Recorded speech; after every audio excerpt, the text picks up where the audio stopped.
باپ عالیشان منصب پر فائز اپنے بیٹے کے عالیشان دفتر میں داخل ہوا۔ بیٹے کو محبت بھری نظروں سے دیکھا، دل زیادہ مچلا تو اس کے پیچھے جا کر کھڑا ہو گیا۔ فخر سے مغلوب ہو کر بیٹے کے کندھے پر ہاتھ رکھ کر پوچھا، بیٹے جانتے ہو اس دنیا کا طاقتور ترین شخص کون ہے؟ بیٹے نے جھٹ سے جواب دیا، میں۔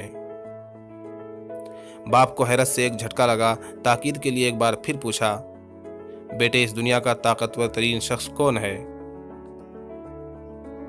بیٹے نے بالکل پہلی جیسی متانت اور سکون سے دھیمے لہجے میں جواب دیا، میں۔ باپ کے چہرے کا رنگ متغیر ہو گیا، صدمے سے دل بجھا اور آنکھوں میں آنسو لہرا گئے۔ بیٹے کے کندھے سے ہاتھ اٹھایا اور دروازے کی طرف قدم بڑھا دیے۔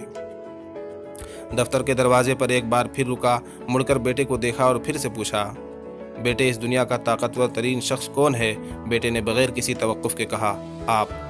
باپ کی حیرت کی انتہا نہ رہی، بیٹے کی اس بدلتی سوچ پر بہت حیران ہوا۔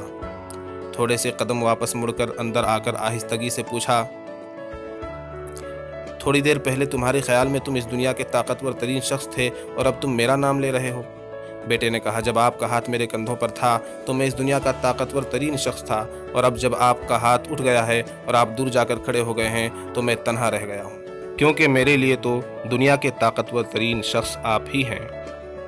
دیکھیے، اگر باپ بقید حیات اور اس زمین کے اوپر صحت و تندرستی کے ساتھ اپنی دولت مندی یا اپنی فقیری کے ساتھ کسی بھی حالت میں موجود ہے تو وہ اپنی اولاد کے لیے اللہ کے بعد طاقت اور ملجا کی سند ہے اور امن و امان کا ضامن ہے۔ مبارک ہو ان خوش قسمتوں کو جن کے والد زندہ ہیں اور ان سے راضی ہیں۔ والد کی قدر کیجیے، ان کا سایہ آپ کے لیے ٹھنڈی چھاؤ ہی نہیں بلکہ اس سے بھی بہت بڑھ کر ہے۔